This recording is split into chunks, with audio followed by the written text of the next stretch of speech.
பெரம்பூர் தொகுதியில் விஜய் போட்டியிட வேண்டும் என தாவேக செயல் வீரர்கள் கூட்டத்தில் தீர்மானம் நிறைவேற்றப்பட்டுள்ளது. சென்னை அடுத்த பெரம்பூரில் தாவேக செயல் வீரர்கள் கூட்டம் நடைபெற்றது.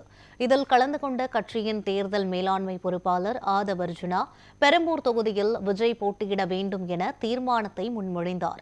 பின்னர் பேட்டியளித்த தாவேக நிர்வாக ஒருங்கிணைப்பாளர் செங்கோட்டையன் மக்களுக்காக நாளைய தீர்ப்பை எழுதப் போவது விஜய்தான் என கூறினார். அனைத்து தொகுதிகளிலும் தாவேக வெல்லும் சூழல் உள்ளதாகவும் மற்ற கட்சிகள் டெபாசிட் இழக்கும் நிலை ஏற்படும் என்றும் விமர்சித்தார். இதே நிலைதான் தமிழ்நாடு அனைத்து தொகுதிகளும் இருக்கிறது. அனைத்து தொகுதிகளும் நம்முடைய வெற்றி கழகத்துடைய தளபதி தான் போட்டியிட வேண்டும். 234 அவர்தான் வேட்பாளர் என்ற முறையில் பெரம்பலூர் சட்டமன்ற தொகுதியில் செயல் வீரர்கள் எழுப்பிய குரல் வானத்தை பிளக்கின்ற அளவிற்கு இந்த குரல் இங்கே எழுப்பப்பட்டிருக்கிறது என்பதை காணுகின்ற போது 234 தொகுதியிலும் அவர்தான் வேட்பாளர்.